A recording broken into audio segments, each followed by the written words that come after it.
Before we begin, if you're listening to this alone at night, you're exactly where you should be. Subscribe and turn on notifications for more true horror stories, disturbing encounters, and unexplained events uploaded every day. Now lock your doors, turn off the lights, and let's get into tonight's stories.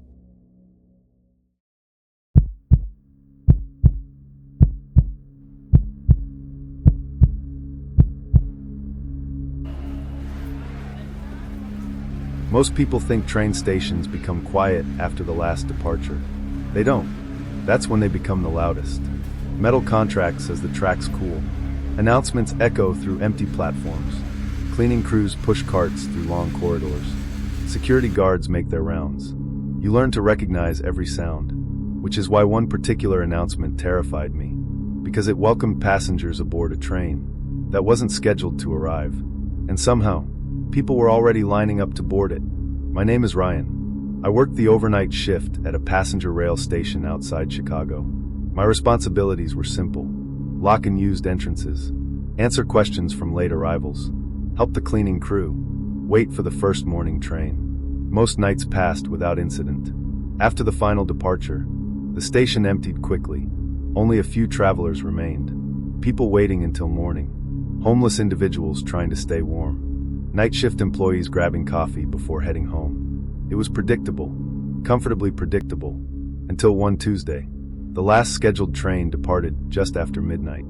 I watched the platform empty, confirmed the tail lights disappeared down the tracks, logged the departure. Routine. About 20 minutes later, the public address system chimed. A soft tone echoed through the station. Then a woman's voice calmly announced, "Now boarding on platform 9. I frowned. There wasn't a platform 9. Our station had only 6 platforms. I checked the control room. Every announcement system showed inactive. No employee had triggered it. I assumed it was an audio malfunction. Older stations had strange electrical issues. I reset the system. The announcement stopped. 5 minutes later, it happened again. Passengers for the midnight service may now board on platform 9. This time, I noticed something else. 3 people sitting in the waiting area quietly stood up, collected their bags, and began walking toward the east corridor. The corridor ended at a locked maintenance gate. There were no tracks beyond it. I hurried after them. "Excuse me, there's no train that way." None of them acknowledged me. They simply continued walking, calmly, silently. By the time I reached the gate, they were gone. The maintenance gate remained locked from the inside. The hallway beyond it was empty. No side exits. No elevators. Nowhere they could have gone. I reviewed the security cameras. The footage showed the 3 passengers entering the hallway. Then, a brief burst of static. When the picture returned, the hallway was empty. No one came back. I didn't mention it to anyone. Not yet. Around 2 in the morning, a security guard named Luis began his routine patrol. I casually asked, "Ever heard of Platform 9? He stopped walking, then quietly asked, "Who mentioned it?" "No one. I heard an announcement." Luis didn't smile. He simply looked toward the east corridor. "You didn't follow it, did you?" "I did." He sighed. "You shouldn't do that again." Before I could ask why, his radio crackled. A dispatcher requested he check platform 4. He left without another word. An hour later, I was making coffee when every station clock froze. Exactly 2:17. The digital boards shut off. The vending machines lost power. The lights dimmed. Yet, the announcement speakers remained on. Final boarding for platform 9. This time, more people stood up. An elderly couple, a man in a business suit, a young woman carrying a backpack. All of them walked toward the maintenance corridor. I tried stopping them. No response. They moved as though they couldn't hear me. When they reached the locked gate, it slowly swung open by itself.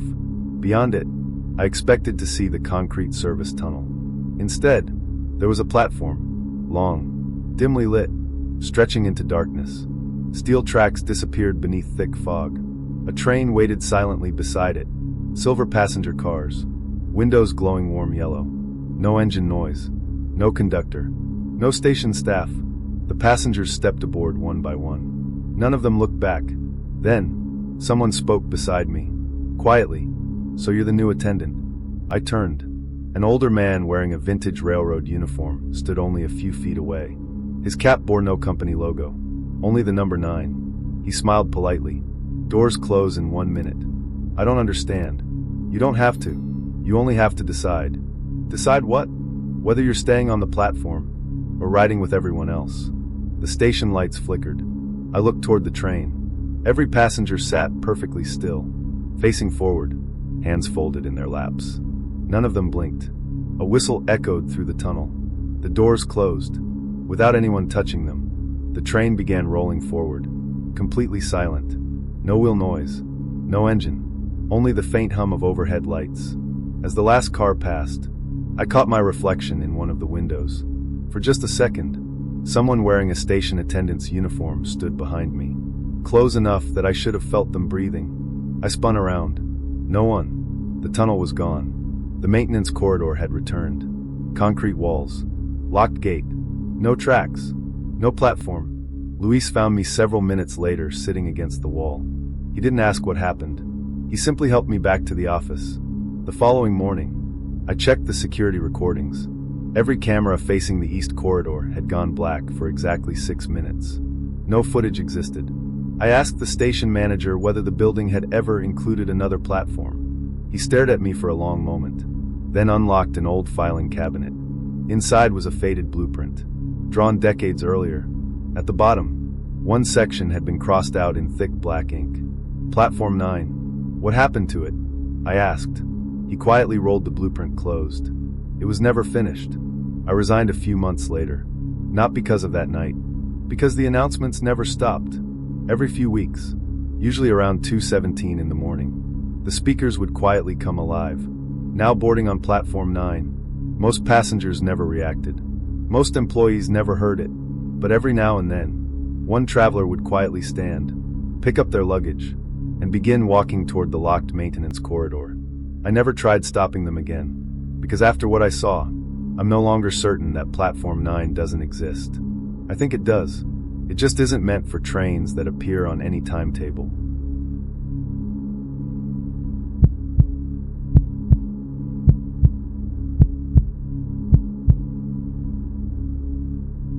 Every train station has one final departure. After that, the platform's empty. The ticket counters close.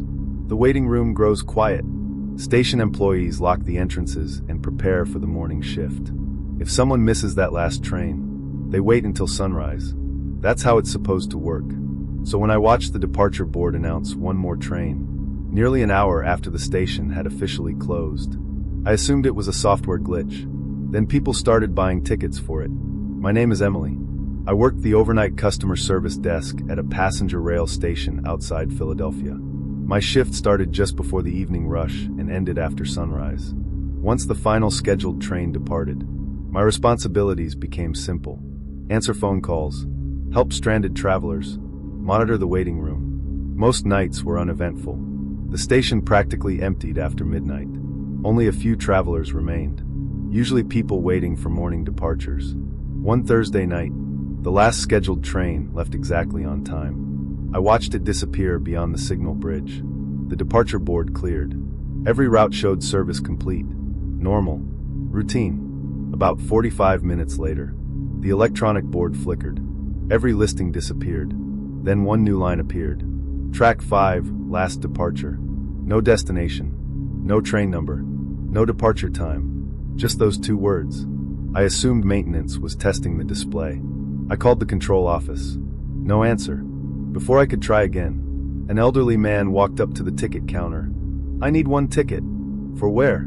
He glanced toward the departure board. The last departure. I smiled politely. I'm sorry, sir. There aren't any more trains tonight. He frowned. Then why is it posted? I looked back. The board still displayed the message. Thinking the computer had frozen, I restarted the terminal. When the system came back online, every scheduled train returned. The strange listing disappeared. The elderly man quietly thanked me and walked away. I assumed that was the end of it. 10 minutes later, the board changed again. Track 5, last departure. This time, 3 people stood from the waiting area. Without speaking to each other, they walked toward the ticket machines. Each purchased a ticket. None selected a destination. The machines printed blank tickets. White paper. No station names. No barcodes. Only one line. Valid for final departure. I hurried over. There must be a malfunction. One woman smiled politely. No, it's finally here. She folded the blank ticket into her pocket and continued toward Track 5. Track 5 had been closed for renovation for months. Access gates were chained shut. Warning signs covered the entrance. I followed at a distance. The passengers reached the locked gate.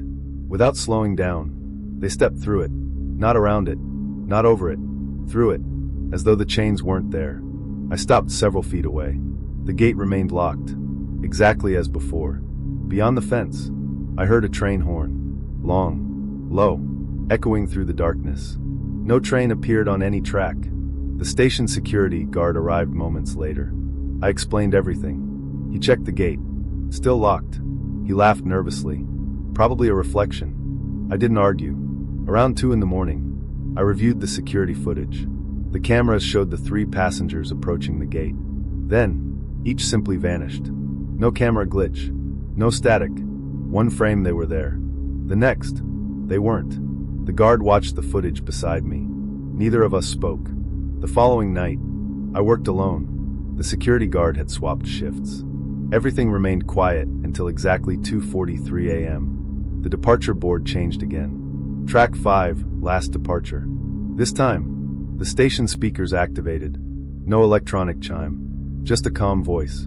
Passengers holding valid tickets may now proceed to the platform. Every clock inside the station stopped. I walked toward Track 5. This time, the chained gate stood open. Beyond it, the abandoned platform looked brand new. Fresh paint, bright lights, clean benches. Not a single piece of construction equipment remained. A silver passenger train waited silently beside the platform. Its windows glowed softly. Inside, every seat was occupied. Passengers sat perfectly still, facing forward. None of them looked outside. A conductor stood beside the first car. Dark blue uniform. Old-fashioned pocket watch. No company logo. He tipped his hat. "You coming aboard?" "I don't work for the railroad." "You do tonight." He held out a clipboard.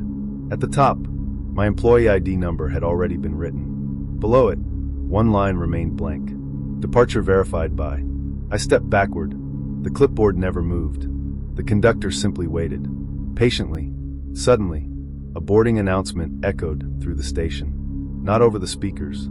Inside the train, every passenger stood at exactly the same moment, turned toward the windows, and looked directly at me. None of them blinked. The conductor quietly smiled. "We're waiting on one signature." The station lights flickered. I closed my eyes for only a second. When I looked again, the platform had returned to normal. Broken concrete, rusted fencing, construction barriers. No train, no conductor, no passengers, only the chained gate. Locked once more. The clipboard remained in my hands. By sunrise, it had become an ordinary station maintenance checklist. Blank. No signature line. No employee number. I transferred to a daytime position the following month. Night shifts no longer interested me. Several weeks later, I received a phone call from a friend who still worked overnight. Without saying hello, he asked, "Did you ever work Track 5? I hesitated. "Why?" "The departure board keeps changing." I never answered. A few months after that, the station permanently removed Track 5 from every public map. Visitors assumed there had only ever been 4 tracks. New employees believed the same thing. Only the oldest workers remembered otherwise. Today, whenever I travel by train, I always check the departure board before finding my platform. Most nights, everything looks perfectly normal. But once in a while, usually just after midnight, every listing disappears for a single second. Before returning, one extra line appears at the bottom. Last departure. No destination.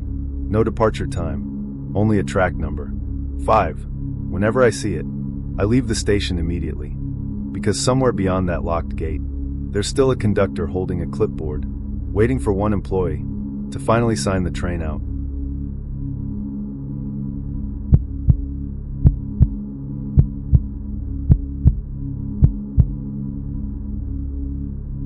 Train station has a waiting room. Most people don't think much about it. You sit down, charge your phone, drink bad coffee, wait for your train. Then you leave. For station employees, the waiting room becomes strangely familiar.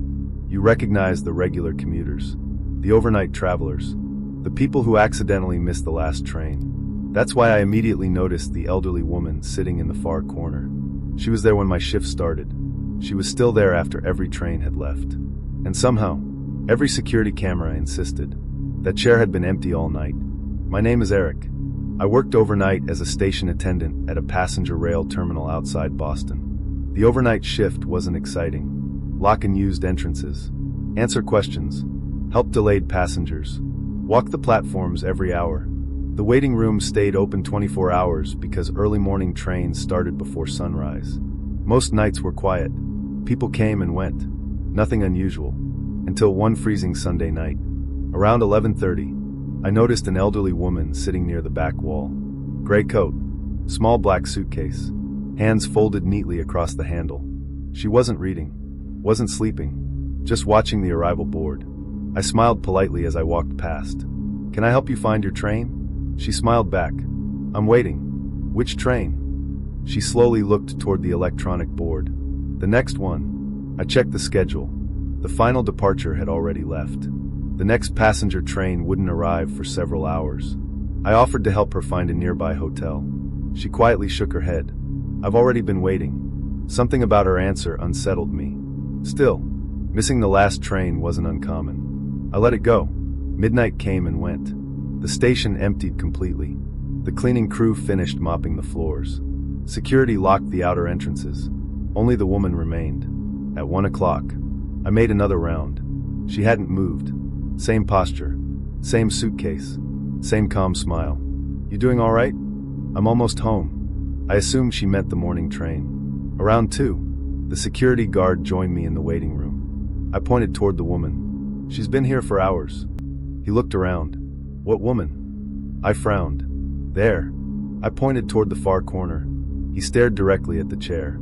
"It's empty." I laughed awkwardly. "You don't see her?" He slowly shook his head. The woman quietly smiled at me, as though she'd heard the entire conversation. After the guard left, I checked the security cameras. Every angle showed the waiting room. Every chair, every doorway. The corner seat was completely empty. Yet when I looked through the office window, the woman remained exactly where she'd been. At 3:30, the arrival board suddenly flickered. Every destination disappeared. Only one line remained. "Arriving soon." No train number. No platform. No arrival time. The woman slowly stood, picked up her suitcase, straightened her coat. She looked at me. "It's here." Before I could respond, the station speakers chimed. Not the normal announcement tone. A single soft bell. Then silence. The woman walked calmly toward Platform 2. Platform 2 had been closed for renovation. The entrance gate remained locked every night. I followed. She never looked back. As she reached the locked gate, it quietly swung open. Beyond it, the platform looked completely different. Fresh paint, bright overhead lights, no construction barriers, no caution tape. A train rolled silently into the station. No engine sound, no squealing brakes, only the gentle hum of electricity. Its windows glowed with warm yellow light. Every seat appeared occupied. Passengers stared straight ahead. None of them moved. The doors slid open. A conductor stepped onto the platform, dark navy uniform, old-fashioned pocket watch hanging from his vest. He tipped his hat toward the woman. "Welcome back." She smiled. "I've been waiting." The conductor looked at me. "You coming?" I took one step backward. "No." He nodded politely. "As you wish." The woman boarded without another word. The doors closed. The train pulled away so quietly, it almost seemed to glide across the rails. Within seconds, the platform lights went dark. The construction barriers returned.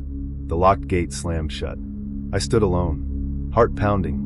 The next morning, I searched the station's lost and found office. Something kept bothering me. The woman's suitcase. Inside a storage cabinet sat an old black suitcase, identical to hers, covered in dust.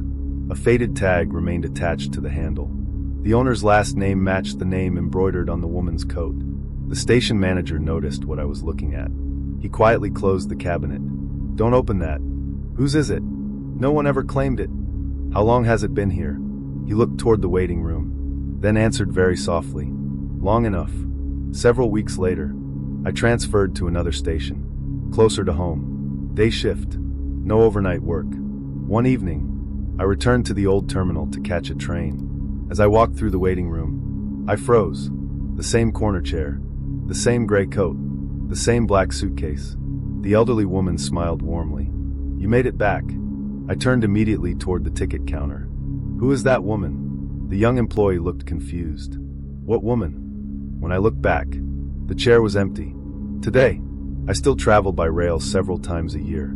Whenever my train is delayed, I refuse to sit in the waiting room. Instead, I stand near the ticket counter until boarding begins. Because somewhere, in a quiet corner of an old station, an elderly woman is still patiently waiting. Not for a delayed train, not for the first train of the morning, but for the one arrival that never appears on any timetable. And every time another traveler sits beside her, one less seat is occupied when the regular morning train finally arrives.